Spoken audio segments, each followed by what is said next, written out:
എറണാകുളം മുളന്തുരുത്തി മാർത്തോമ പള്ളിയിൽ പെരുന്നാളിനിടെ പോലീസ് അതിക്രമമെന്ന പരാതി. ഇന്നലെ രാത്രി 11 മണിയോടെയാണ് ഓർത്തഡോക്സ് സഭ വിശ്വാസികൾക്ക് നേരെ ബലപ്രയോഗം നടന്നത്.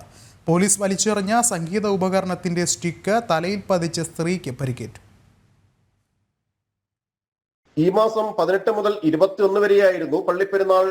രാത്രിയിലെ പെരുന്നാൾ പ്രദക്ഷിണത്തിനായി ഓർത്തഡോക്സ് യാക്കോബായ സഭകൾക്ക് പോലീസ് വ്യത്യസ്ത സമയം നിർദ്ദേശിച്ചിരുന്നു. ഇത് പാലിച്ച് രണ്ടാമതായി യാക്കോബായ സഭാ പ്രദക്ഷിണവും പള്ളിവളപ്പിൽ അവസാനിച്ച് വിശ്വാസികൾ തിരിച്ചുപോയ ശേഷമാണ് യാതൊരു പ്രകോപനവുമില്ലാതെ മുളന്തുരുത്തി SHOയുടെ നേതൃത്വത്തിൽ തുടർന്നു നടന്ന തമ്പോല വാദ്യോഘോഷം തടസ്സപ്പെടുത്തുകയും സംഗീതോപകരണത്തിന്റെ സ്റ്റിക്കുകൾ വിശ്വാസികൾക്കിടയിലേക്ക് വലിച്ചെറിയുകയും ചെയ്തതെന്നാണ് പരാതി. കോടതി ഉത്തരവ് പ്രകാരം ഓർത്തഡോക്സ് പക്ഷത്തിന്റെ കൈവശമുള്ള പള്ളിയിൽ ഇതിനു മുമ്പും പോലീസ് അതിക്രമങ്ങൾ നടന്നിട്ടുണ്ടെന്ന് വികാരി ഫാദർ ജെയിംസ് വർഗീസ് ആരോപിച്ചു. സ്ത്രീയുടെ തലയ്ക്ക് പരിക്കേറ്റതോടെ വിശ്വാസികൾ പോലീസിന് നേരെ പ്രതിഷേധിച്ചിരുന്നു. പിന്നീട് പോലീസിനെ കയ്യേറ്റം ചെയ്തെന്ന പേരിൽ പ്രദേശത്തെ നിരവധി യുവാക്കളെ കസ്റ്റഡിയിലെടുത്തെന്നും ആരോപണമുണ്ട്. വിവിധ മതവിശ്വാസികളായ ആയിരങ്ങളാണ് എല്ലാ വർഷവും മുളന്തുരുത്തി പള്ളിയിൽ പെരുന്നാൾ ആഘോഷങ്ങൾക്ക് എത്താറുള്ളത്.